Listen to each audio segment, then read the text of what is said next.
We are recording now. Be careful what you say. Yes. Let's pause.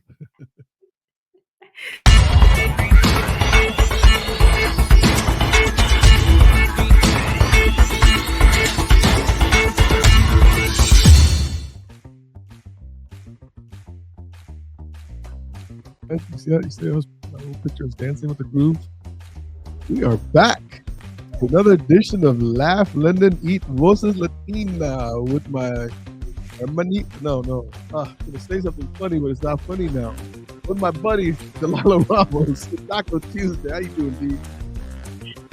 Buenos dias. Good morning. How are you? Today's not Tuesday, is it? It is Tuesday. No, it's not. Yes, it is. Is it gonna be Tuesday all day today? Well, we're recording this on a Tuesday. I don't know if it's gonna go out on a Tuesday, but yeah, I didn't realize that. It is martes. I was thinking today's Wednesday. No, sir. Go back to bed. Wow. Okay. Start over. I got one more week of Ramadan, so then we'll be good. Yeah. We'll be able to. Yeah. Look at what day it is and stuff. I can see it in your face, by the way. You got this. It's all good. It's all good. Think about this. I think this should be your theme song. You like it? I need about 2 more options, and then I'll pick. All right, we got this one here. Ready? I think this is a crowd favorite. Oh, my favorite. I like this. I reminded my days in Cancun. Carefree, single. No, I'm not. That's not my theme. No. All right. How about this one? Let's see if we got this one. Hang on. I like it. Has a nice upbeat flavor to it. Okay. I have that one. Yes, you get the right song on, man. This one I can feel it. No music. How about no music? Like this. Hi, this is Fobby and Dalila Ramos show. Yeah. It's time to weather the storm of the mortgage industry. Yeah. So we've been recording for 2.5 minutes and we haven't said shit. Oh, my bad. I'm so sorry, y'all. My apologies. Jesus. Okay. So, D, what's been going on, man? I haven't talked to you forever. I know. I'm so sorry. I've been really busy. Just got back about a week and a half ago from, I was in Chicago for a St. Patty's Day event. Right. Got home. How was that? It was great. Great. Yeah. St. Patty's Day in Chicago, growing up in Chicago, everyone's Irish on St. Patty's Day. And so I still continue. How do you deal with all the drinkers, though? No, well, I don't. I know. So how do you deal with because they start in Chicago, especially, they go hard. Especially St. Patty's Day is a whole culture there. Everyone is Irish, and then you dye the river green, the Chicago River. It's like a whole vibe. Right. I encourage everyone to experience one time. You don't have to drink, but the green beer is flowing like the whole weekend, y'all. Really? It's a vibe. You should. It's a good experience. What day was St. Patty's Day this year? Friday. No. Yeah. Yes, I think no lies. It was Sunday because I was Friday. Mm-hmm. All right. Yeah. And from there, I went to ICE Technology, jumped on a plane on Monday to Las Vegas. That was a wonderful conference. And then I came back and then I had to hit another conference, but thank God that was locally here in Orlando. So yeah. The ICE event is the vendor that makes Encompass, LOS. Yes. Yep. Right? They own Encompass. So how was that event? How was that like?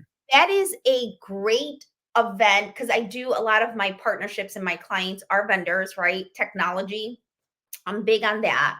And so I like going there. Not only I work the conference for some of my partners, but I like to see what's rolling out. When you say partners, you're talking about Taco Tuesday, Love Media. What hold on. Yeah, on the media side, the marketing. So this is a cheap plug for Dalila Ramos. If you want some media stuff, you can reach out to her, and she will be at your events, and she will dress up as a taco. No, not. I don't dress up. No. You put up the little song. Yeah, she like this. You will mention the song. You in that chicken song. Stop. You're doing too much, hermano. It's called La Cucaracha, by the way. Is it? Yeah, Yes, it that's is. the actual name of that song. It's not the chicken dance. It's called the La It's Cucaracha. chicken dance. So, anyways, yes, it's a great conference. Let me ask you a question because this is something I was thinking about because I know you were at these conferences, right? Mhm. What is, I mean, I know, look, the Spanish mortgage loan officers, they have NAREP, They right? have NAREP. NAREP. NAREP, NAREP, sorry, NAREP. And also a little bit of NAMBA now. Let's not exclude NAMBA also, Correct. right? I think that's fair.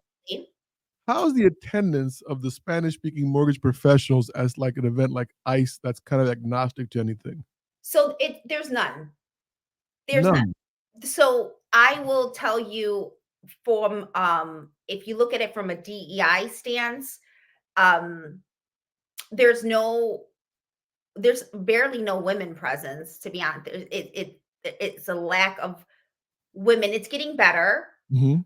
Um and then women of color, Latina, black is like this. Really? Men is like a sea of men. But I know it, it's mortgage technology. It's, Encompass. It's like, it's Go ahead, say it. Do it. Say it. Say it. I know you want to say it. a lot of people of color in that space, and there should Well, be. there should be. Aren't guys like me in there? What?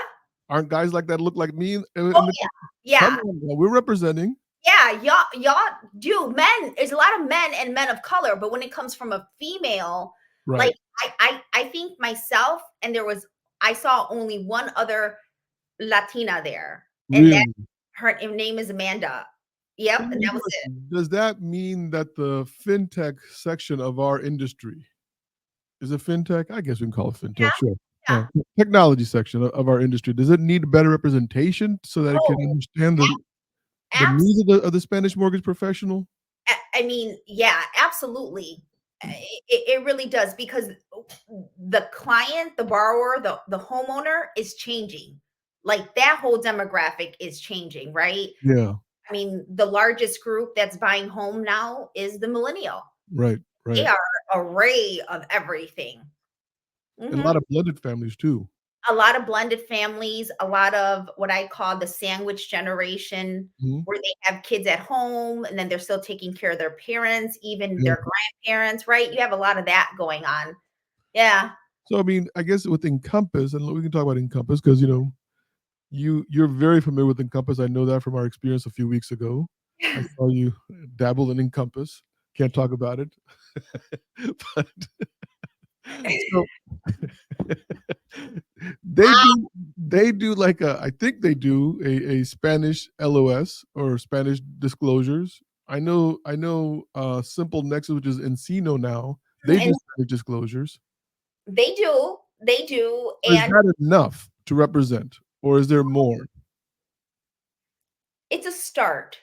Okay.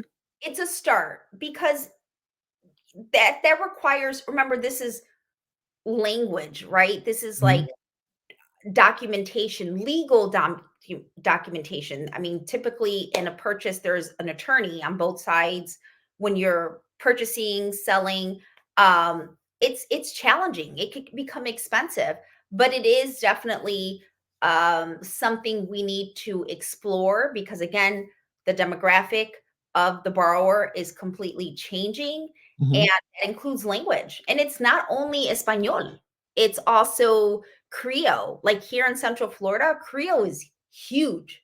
Now is Creole is Haitian? Yeah, like French. Yeah. Yep. Yeah. Yeah, Uh, yeah. that is really big here in Central Florida. I think in the whole state of Florida, but people think like Caribbean and like Cuban or maybe Dominican or something like that. But no, there's a huge influence of Haitian, people from Jamaica, people from Turks and Caicos, like that whole Caribbean, they all speak their But I mean, little I think if you start going down that road, then I mean, you could do Farsi, Arabic, Urdu, Hindi, right? I mean, you open up a whole can of worms. Yep. At what point does it become saturated? Like then some language like Cantonese, maybe that may not be as prevalent. I don't want to offend any Cantonese speaking Yeah, people. it's Right? I think where you're located at like plays a part, right? So if you're like in my hometown of Chicago, Polish is I think a really big it is big. There's a big huge Polish community there. So that would be a language that they would translate the documents in. Or Uh, first generation? I mean, there's first generation Polish people yeah, that and they're don't just really? like I didn't know that, oh okay. yeah, they have a Oh. huge Polish and Irish community in Chicago. Mhm. Then, like, you got people in, Nashville, there's a huge Egyptian population. Egyptian. So that would be Arabic, right? I No think sé, like, I I think it's don't like know, right? Like, you just it depends on where you are. I can see that being a thing that it might be a product that you would integrate into your Encompass that could help if you're serving a specific demographic. you know where my head just went, right? I mean, this is just the way my head thinks. What? I mean, with artificial intelligence, with AI, it seems only natural where some LOS, POS system will integrate AI into it, Oh, yeah. and then you can just have it like translate between English to Arabic or to Spanish or to whatever language, Correct. and it won't be. But I think the only issue becomes is the forms have to be approved or Oh, something. by compliance. Right, And what if like it comes back and underwriting can't read them or something? right. You know, like we still need them in English because the majority of us still speak and read English. That would be super challenging. I mean, Yeah. yeah, but I think language is a huge bridge to home ownership. I know I found that in my career yep. that when we were able to bridge that gap of communication, then people felt more comfortable telling the truth. But with ICE, I think going back to your conference, I think if the representation is not there, then they may not feel the presence of or the need to do it. Now I'm Yeah, not picking on ICE, but I'm just saying. I don't know. That comes from like each individual company organization would have to get data for that, Mm, right? mm. There's where data comes into play. Like if their product is being used to service a certain demographic or market, then that might be something that they want to invest in because it just would they can get more business and help the Speaking of consumer. demographic, there was an interesting blurb that came across. Look, everyone's been talking about the NAR settlement, right? I did a whole show on it, right? Mhm. I don't want to go down the NAR settlement on No, this show, right? seeing so Uh, much of it. yeah, I mean, everyone's talking about it. It's going to change the industry, all this stuff. But there's a lawsuit that Loan Depot just settled that seems to be falling below the radar a little bit, but it is worth talking about, especially on this platform, where there was a African American couple in Baltimore, Maryland, Yeah. and their home was undervalued by almost $250,000 because they said the pictures were there. So when they took the pictures off, the appraisal value went from $472,000 to $750,000 Yeah. just because the pictures of an African American family were present versus not present. That's pretty insane. Now, here's the thing that I wonder, right? Mhm. Is it really fair to tag that to Loan Depot because it's really an appraiser, not Loan Yeah. Depot? What do you think? I I I I kind of have to I get it. I do because it's not Loan Depot's fault, right? We contract that as a lender. Both of us has worked for lenders, right? And you Mhm. work so like that's a third party service that we have to contract in order to help move the process along. And an appraisal is just it's just part of the process. Um Now, did part of the settlement was that if they detect a bias in the appraisal, huh? they'll have a quicker second appraisal done. So Loan Depot has agreed. I guess the problem was that Loan Depot was kind of putting their feet down on doing a second appraisal for the couple. And in all fairness, I mean I've been studying the NAR settlement like wickedly, you know what I mean? So this one just kind of came across as a blurb this morning, and I kind of picked up on it because I knew we were recording this episode, Yeah. and it was like, okay, this is kind of like in line with what we're discussing, where there are things in our industry that kind of get brushed under the rug. It Yeah, because because they don't wanna talk about it. They don't want they act like it doesn't exist, and they don't wanna talk about it, but it does. Mm, And I'm not saying that that person was per se racist. Is there some bias? Maybe. I don't know. We don't know. mm. But I definitely I could see that happening. I mean, I had a positive encounter with an appraiser not last year, Hmm. and it was Was the appraiser from Puerto Rico? no. I was like, what's going on? No, no, it was just like, I was getting my MI removed, and obviously the lender, which I think it was like I think it was loan.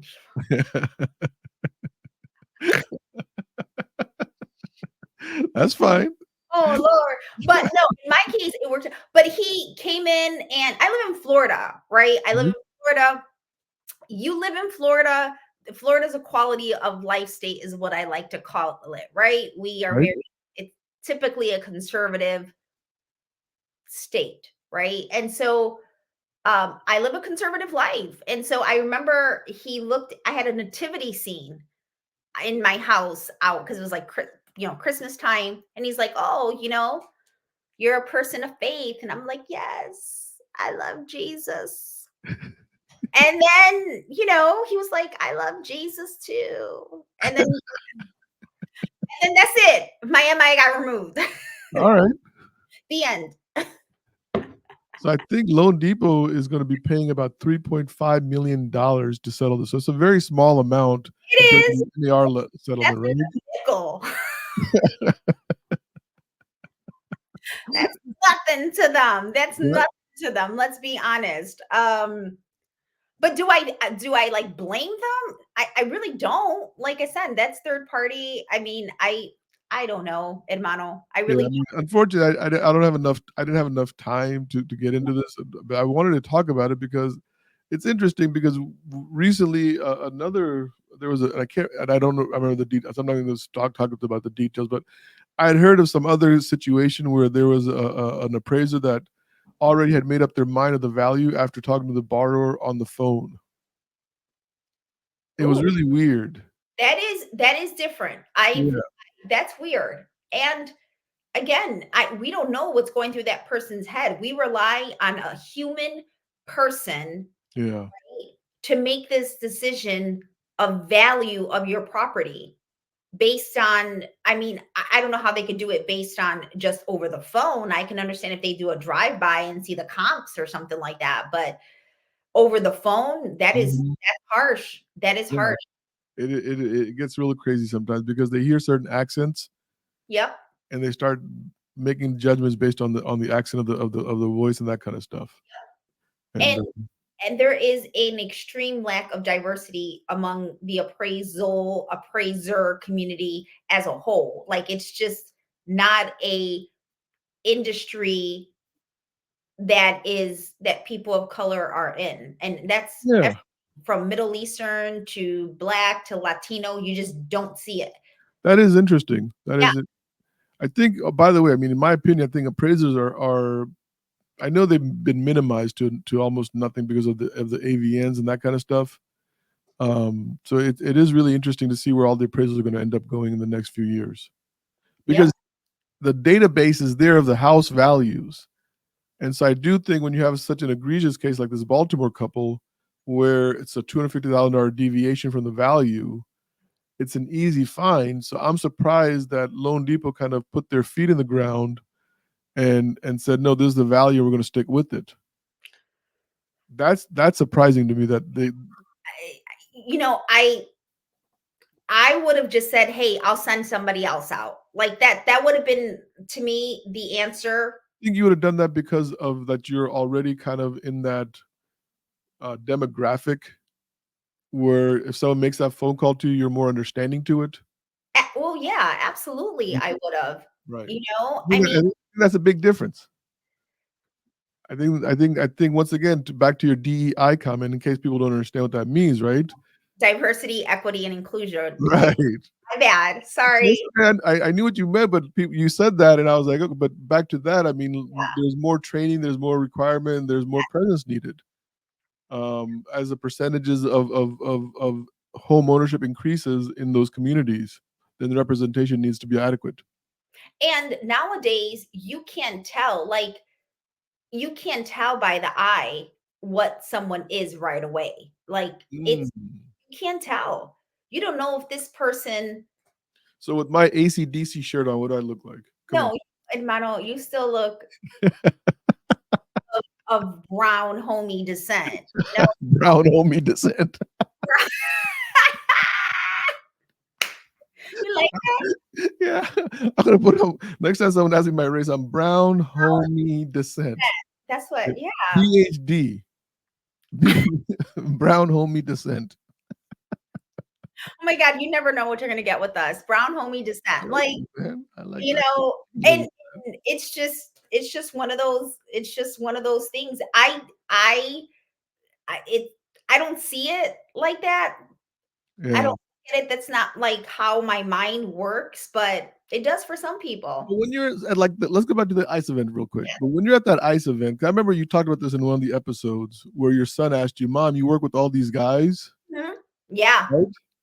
I mean, you walk into that. I think it was the Win that you were at, right in Vegas. Yep. That's a huge, huge place. Yes. So you're looking at this sea of people, Mhm. and you don't see anybody that looks like you. No, and here's, I don't see anyone that looks like me. I mean, I know that I'm different looking as a whole, right? So no, I don't see anyone that looks like me. I might see another Latina person. I might see another, African American woman, but like someone like me, no, it's rare. Um, What goes through your head when you walk in? I mean, are you even thinking about that? Are you conscious of that? Or are you just in your I normal autopilot? I used to.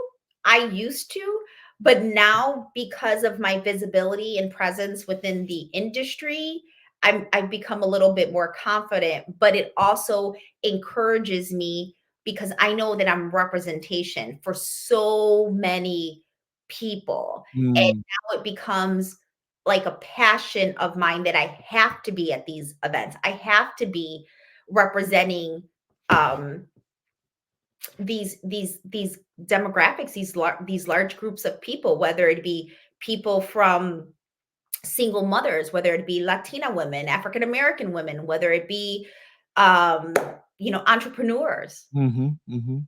I Yeah. check, I check a lot of boxes. All I need to do be is like Mm. Asian Pacific Islander, and I check like all of them. Did you gamble? No, I don't gamble. You don't gamble? No, Little mm-mm. slot machines? No, I don't gamble. Number one, because like it's not aligned with. I just don't. And Yeah. then yeah, I just don't do it. And then number 2, I'm like I'm afraid like somebody'll see me and record me and be like, "Delilah, the taco girl who loves Jesus, gambles." Like, Yeah, I I don't haven't I haven't gambled in years myself, but it's not fun. It's not a fun thing, that's for it's just sure. For me not at least. I mean, some people love it, but I don't think it's that much fun. So, I anything exciting happened in Vegas? You I get you married? Or you get married, divorced? no, even though there is a Taco Bell cantina there where you can get married, and I've been wanting to get married in there, but just for fun, like for fake. I want a fake wedding in there. Taco Bell Cantina? Yes, there's a Taco Bell cantina on the strip where upstairs you can buy this bridal package for like Uh-huh. $700 or something like that. And it comes with like tacos and margaritas and a taco cake. And I just need someone to get married. We gotta find you a man. No, but it's fake. It's just for content purposes. I don't Maybe convince Michael Hammond to do it. Michael Hammond do it. No, come on, man. love his wife, Erin. It's just Absolutely a fake wedding. It's just a fake wedding. I can. no.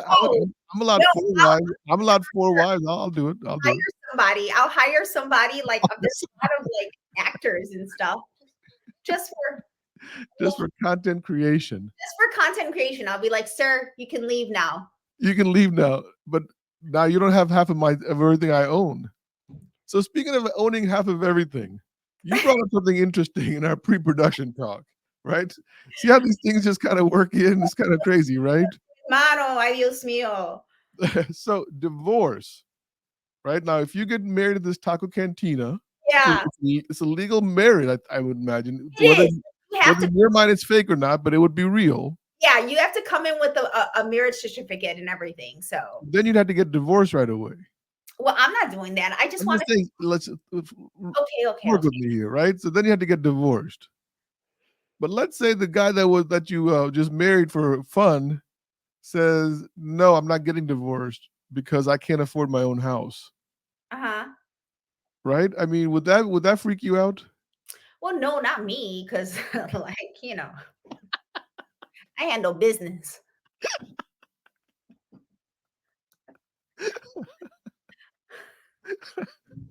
You show him the door. Is that just like, dude? I'll put them in a headlock. I have weapons and listen, like, time can we tap out? I'm like sweating in this sweater. She okay. Listen, real quick. So Okay. the divorce thing, you Mhm. told me that people are now getting divorced, Yes, it is becoming but they're not wanting to leave the house. yes. So this is becoming a I saw an article on it. One of my partner's clients is an attorney and yes, so people are getting divorced, but they're not able to live on their own because rent is so high. If they decide to get another mortgage, the rate is so much higher than the 2.5, 3% that they currently have. So you're finding that the judge is being sympathetic or lenient and they're including the home in like the divorce decree. And typically, whoever gets, if there's kids involved, whoever gets the kids, and they're staying in the home for like a year or two versus back in the day if you were to get divorced and you have this house together they would force you or make you to sell it and you guys split the Yeah, profit. because like in the state of Virginia where I live, you have to live separately for at least I think 6 months or 12 months, something like that. Yeah, it's 6 months, but Yeah. now because people can't afford to live on their own because it's just so Holy expensive, cow. they're allowing them to stay in the house for X amount of time that they agree on so they can get themselves, I don't know, ready, prepared for when the time comes. I But wonder yeah, if this becomes a thing. Does they this don't want to let go of the rate, is what it is. So this is literally what we were like marketing. Mhm. We said date the rate but marry the house. It is a thing. It is because Right. So people have actually married the rate and they don't want to give it up in a they divorce. don't want to give it up in the divorce. Yeah, they're like really fighting for the rate, the house, because I mean, think about it. If you're, $1,500, that's nothing versus the average rent, you're pushing at 2 grand, Jeez. if not more. And then if you want to buy something, best of luck unless you're What moving. happens so in Florida, do you guys have basements? No, because remember, we're a swamp, our state, Right. so we have no basements. So do you have 3-level houses? Um, Not really, right? I mean, we have like 3-level townhomes, but it's rare. There's no You guys base. must have ramblers or something like all one level, right? Or Like no? I have a level home, but I lived in a townhome before where I had 2 levels, and I've seen townhomes 3 levels, but Like they're in not. Virginia, everything is pretty much like 3 levels with a basement underground. Yeah, we don't have none of that. It's like if I ever end up in that situation where I just move into the basement and I'd have Yeah, my own exit outside. I could just never. I mean, just I guess, but that's just awkward. I don't pay. know. I mean, yeah, but if you can't afford, Eh, it's like you said, if it's $1,500 and you're paying 750 versus paying 2,000, yeah, you're not gonna find that anywhere. Like unless you're moving to like Idaho. I don't know. that's a. I mean, this cost of housing has such an impact. I mean, I didn't even think about this on a situation like when people are getting divorced Yep. because you literally are kind of stuck to do something now. Yep. And so let's say couple met in 2018, got married in 2019, bought a house in 2020 with a rate of 2.75. Average marriage is about 3.5 years. So we're right about that time. Yeah, it is. It's the truth. It's the truth. So we're coming up on that 2024 mark. And so if they're getting divorced, they got a problem with the rate because who keeps the rate now? Yep. And Wow. typically it's if they've had kids, it's the person that has the kids. I get it. That makes sense, right? You don't want to remove the kids from the home, from the school district. Yeah. It's a lot, but that is a thing that is Or if become they've been married longer and they refinance into that 2.75 rate, right? Couldn't one of the partners say, "Well, I paid more for the house. Like it's been my paycheck that's been paying the equity." I mean, I guess they could, but that's the decision of, to lawyers and judges and Yeah. stuff like that. But And no one wants to leave. it varies by state too, right? It varies where you've got married, Yeah. right? Community property straits and all other kind of stuff where you Yep, inherit 50-50 with by osmosis. exactly. Get But it, get it. this is a thing that you're seeing. So Well, that's an interesting that's quite I mean, that's very interesting on what we're seeing now in the housing development. So, look, you're traveling more? yes, I'll be at Housing Wire in a couple of weeks in Scottsdale. What dates are those? Do you know the dates? Yep, I actually have them. Where are they? If people wanna meet Dalila Ramos and It get is her autograph. Fire in Scottsdale, April 21st through the 24th. All right. Yeah, What are and you gonna so be doing out there? that's my next conference. It's a conference. So what are you gonna do though? What's your shtick? What do you mean what's my like I'm Song and attending. dance? Are you gonna song and dance? Are you gonna do I don't song and dance. God bless America. No, hermano. people get to take pictures with you? No, I mean if they want to, but that's not what I'm going there. I'm attending the conference. Uh-huh. It's a great conference. A lot of C-suite people, a lot of decision makers, but it's very heavy on like the marketing kind of maybe side of it. So like the PR side. So it's in my space, in my wheelhouse. And Yeah, yeah. I know I'm gonna be in Richmond, unfortunately. I can't get out there. no, it's a really good conference. I've gone in the past and I'll be You going this remember year. our friend Jeff Lobb, right? Yeah, yeah, I follow him. We are doing a thing together with Exit Realty down in Richmond, Virginia. That's what's up. Yep. You gotta go out and shake hands and kiss the babies, right? You can't You know, just do podcast all day long, D. that is another topic maybe for another day, but you have to. We're living in a time where you just can't stay home and like not be visible. You have to go out and network and You're go a to. big proponent of that, aren't you? I know we're coming up to the end here, but you actually are a big proponent of visibility. Oh, I've heard absolutely. you say that so often, even just in conversations over the years with me. Yeah, you have to be visible Why? because to stay top of mind, Hmm. And what? especially And if why do you need to be top of mind? because if you're in sales or if you own your own company or an entrepreneur, whatever you are, you want people to know who you are, what you do. And you have to, the consistency part and the visibility is how I'm able to stay afloat. And of course, the God given talent of a relationship. Mhm. So if you're top of mind and you're visible, then Mhm. more people will remember you when they need you, right? That's Absolutely. the desired result. Yep. Got it. Well, Whether it be any kind of service that you provide, they'll remember you. yeah. It is interesting where people don't really understand that, Mm-mm. especially loan officers. They seem to kinda, like, hunker down and just, like, hide out in their basement or something. They're like, you know how the horses have those little things? Yeah. So look,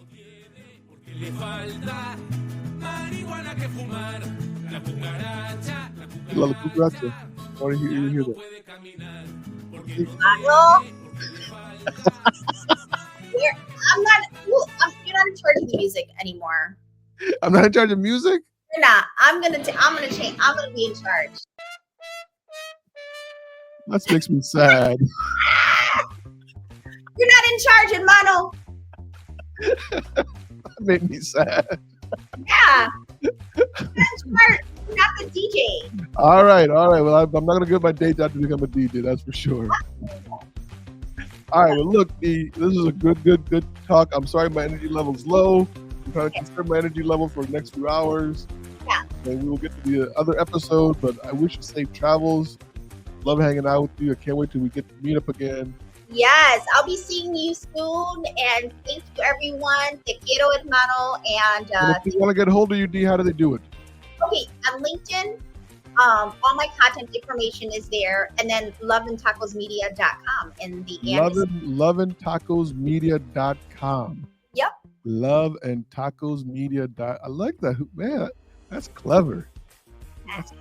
And now the and is written out like love and Tacos. And if you don't have my phone number saved in your phone and I call you, it says Love and Tacos. Really? Yes, I made it. Call me. All right, man. We're gonna get out of here. Okay. See ya.